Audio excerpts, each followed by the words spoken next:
महाराष्ट्रामध्ये नवीन 22 जिल्हे आणि 50 तालुके निर्माण होणार अशा बातम्या माध्यमांमध्ये समोर येत आहेत। याशिवाय महाराष्ट्राच्या विधिमंडळात अधिवेशनादरम्यानही अनेक आमदारांनी नवीन जिल्हे तालुक्यांचा विषय लावून धरला होता। जिल्हा किंवा तालुक्याचं ठिकाण गावापासून लांब असल्यामुळे प्रशासकीय कामात अडचणी येतात, अधिक वेळ आणि पैसा हा वाया जात असतो, असं अनेकदा नागरिकांकडून ऐकायला मिळतं। आमचं गाव मोठं आहे, अनेक वर्षापासून तालुक्याची मागणी आहे, असंही अनेक स्थानिक बोलताना महाराष्ट्रामध्ये दिसत असतात। तर मित्रांनो, नेमकी महाराष्ट्रामध्ये नवीन तालुक्यांची आणि जिल्ह्यांची निर्मिती होणार आहेत का? नेमकं महाराष्ट्रामध्ये नवीन तालुके आणि जिल्ह्यांची निर्मिती होणार आहेत का? माननीय महसूल मंत्री राधाकृष्ण विखे पाटील यांनी नवीन जिल्हा निर्मिती आणि तालुका निर्मितीबाबत कोणती घोषणा किंवा माहिती ही दिलेली आहे तेही बघणार आहोत।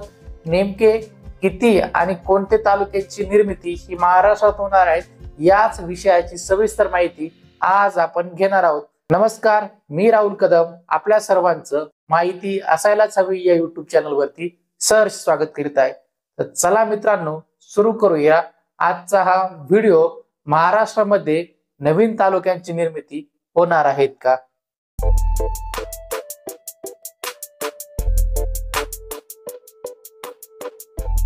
मित्रांनो, महाराष्ट्रामध्ये नवीन जिल्ह्यांची नाही तर तालुक्यांची निर्मिती होणार असल्याची माहिती महाराष्ट्र विधिमंडळाचे हिवाळी अधिवेशन सुरू असताना डिसेंबर 2023 मध्ये नागपूर येथे पार पडलेल्या अधिवेशनात आमदार आशिष जयस्वाल यांनी 19 डिसेंबर 2023 रोजी मांडलेल्या लक्षवेधीला उत्तर देताना ही राधाकृष्ण विखे पाटील यांनी दिली आहे। सर्वप्रथम नेमका जयस्वाल यांनी कोणता प्रश्न विचारला होता ते पाहूया। देवालपार हा दुर्गम आदिवासी तालुका आहे। या तालुक्यात पूर्ण 72 गावं आदिवासी आहेत। तहसील दूर असल्यामुळे इथल्या लोकांना त्रास होतो, त्यामुळे इथे विशेष बाब म्हणून नवीन तालुक्याची निर्मिती करणार का, असा प्रश्न माननीय आमदार जयस्वाल यांनी विचारला होता। याला उत्तर देताना महसूल मंत्री राधाकृष्ण विखे पाटील म्हणाले, बऱ्याच ठिकाणी अशी मागणी होत आहे की तहसील कार्यालय स्थापन करावे, तालुक्यांची निर्मिती करावी। देवालपूर किंवा अन्य तालुक्याची निर्मितीबाबत राज्य सरकार हे सकारात्मक आहे। विखे पाटील यापुढे जाऊनही म्हणाले की कोकण विभागाचे विभागीय आयुक्त यांची एक समिती स्थापन करण्यात आली आहे। आता पदांची निर्मिती निश्चित करण्यात येत आहेत। मोठे, मध्यम आणि छोट्या तालुक्यात किती पदे द्यायची तेही ठरवण्यात आलं आहे। साधारणपणे 24 पदं हे मोठ्या तालुक्याला, 23 पदं मध्यम तालुक्याला आणि छोटा तालुका असेल तर 20 पदं असा आकृतिबंध नवीन तालुक्यांकरता निश्चित करण्यात आलेला आहे। नवीन तालुक्या संदर्भात कोकण विभागीय आयुक्तांच्या अध्यक्षतेखाली समितीचा अहवाल आला की याबाबत साधारणपणे 3 महिन्यामध्ये निर्णय करण्यात येईल, अशी माहिती विखे पाटील यांनी विधानसभेत बोलताना दिली आहे। आता बघूया नवीन जिल्ह्याच्या निर्मितीचा प्रस्ताव आहे की नाही आणि नवीन जिल्ह्याच्या प्रस्तावाबाबत शासन सकारात्मक आहे की नाही हे बघूया। हिवाळी अधिवेशनाच्या चर्चेदरम्यान काँग्रेस नेते नाना पटोले यांनी राज्यातील जिल्ह्यांच्या निर्मितीबाबत प्रश्न उपस्थित केला होता। सरकार नवीन जिल्ह्यांची निर्मितीबाबत निर्णय घेत असल्याचं आम्हाला कळले आहे। नवीन जिल्ह्याबाबतची सरकारची नेमकी भूमिका काय आहे, असा थेट सवाल नाना पटोले यांनी महसूल मंत्री राधाकृष्ण विखे पाटील यांना विचारला होता। त्याला उत्तर देताना महसूल मंत्री राधाकृष्ण विखे पाटील म्हणाले की नवीन जिल्ह्यांची निर्मिती संदर्भात कोणतंही धोरण आज शासनासमोर नाही। जिल्हा निर्मितीसाठी येणारा प्रचंड खर्च, तसंच मुख्यालयाचं ठिकाण यावरून होणारे वाद असे अनेक प्रश्न निर्माण होत असतात, पण जिल्हा निर्मिती संदर्भातला तसा काही प्रस्ताव शासनासमोर नाहीये, अशी माहिती विखे पाटील यांनी विधान भवनात दिली होती। आता बघूया तालुका पुनर्रचना समितीच्या अहवालाची शासनाला प्रतीक्षा आहे। तो अहवाल नेमका काय आहे ते। राज्यात तालुक्यांचं विभाजन किंवा पुनर्रचना करता त्यासाठी निकष ठरवण्यासाठी विभागीय आयुक्त कोकण विभाग यांच्या अध्यक्षतेखाली समिती गठीत करण्यात आली होती।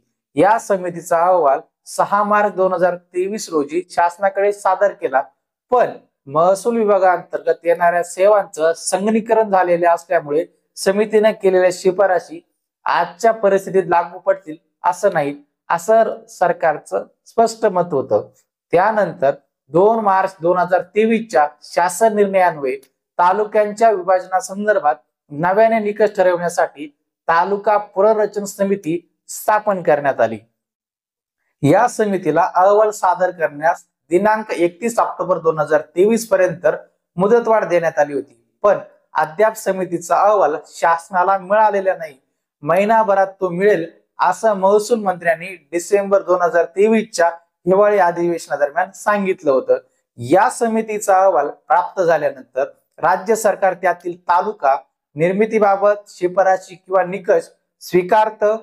तसंच राज्य किती नवीन तालुके निर्माण होऊ शकतात या बाबी स्पष्ट होतील. आता बघूया तालुका निर्मितीची प्रक्रिया कशी असू शकते या विषयाची माहिती. तालुका निर्मितीसाठी साधारणपणे 2 मार्ग असतात. पहिला मार्ग म्हणजे शासन स्वतः तालुका निर्मितीबाबत निर्णय घेऊन याविषयी अभ्यासासाठी समिती स्थापन करत असतं. समितीचा अहवाल आल्यानंतर शासन त्यातील निकष स्वीकारून तालुका निर्मितीबाबतचं धोरण जाहीर करू शकतं.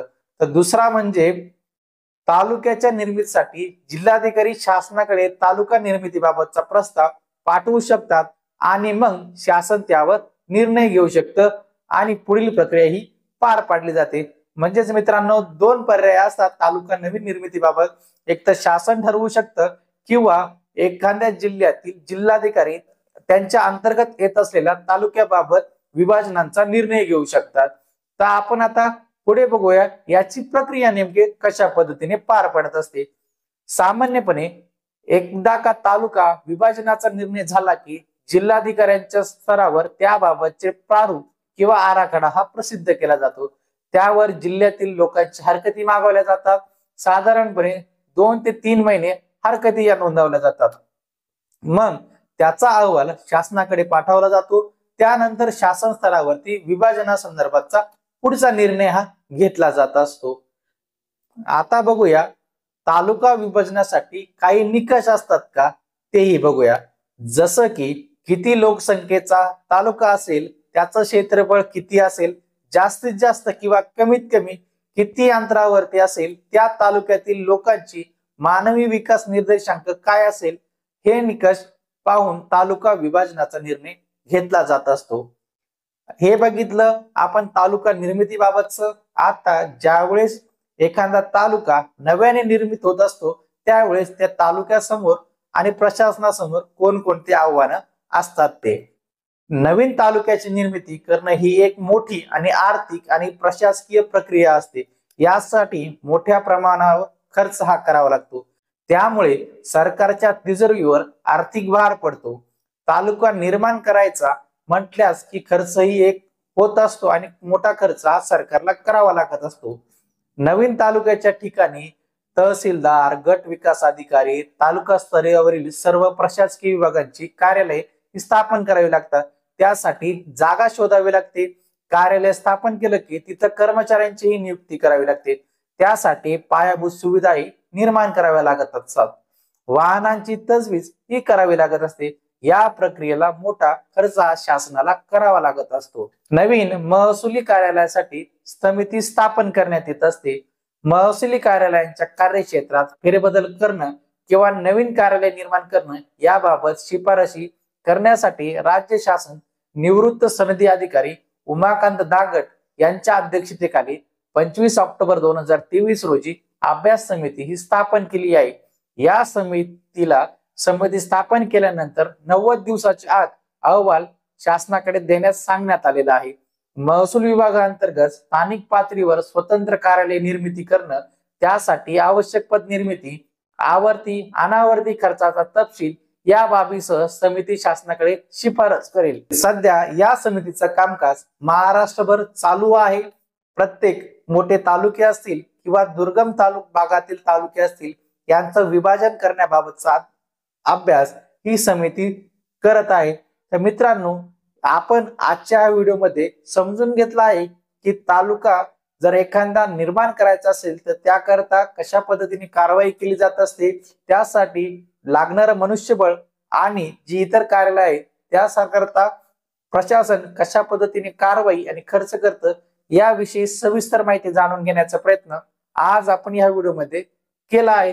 तर आपल्या मते आपण कोणता तालुकाचं विभाजन हे शासनाला सजेस्ट करू शकता किंवा आपल्याला काय वाटतं की कोणता तालुक्याचं विभाजन होऊन नवीन तालुक्याची निर्मिती व्हावी, किंवा जर नवीन तालुक्याची निर्मिती करायची असेल तर त्यावरती शासनाला जो काही खर्च करावा लागत असतो त्याबद्दलचं आपलं मत काय तेही नक्की कमेंट बॉक्स मध्ये सांगा.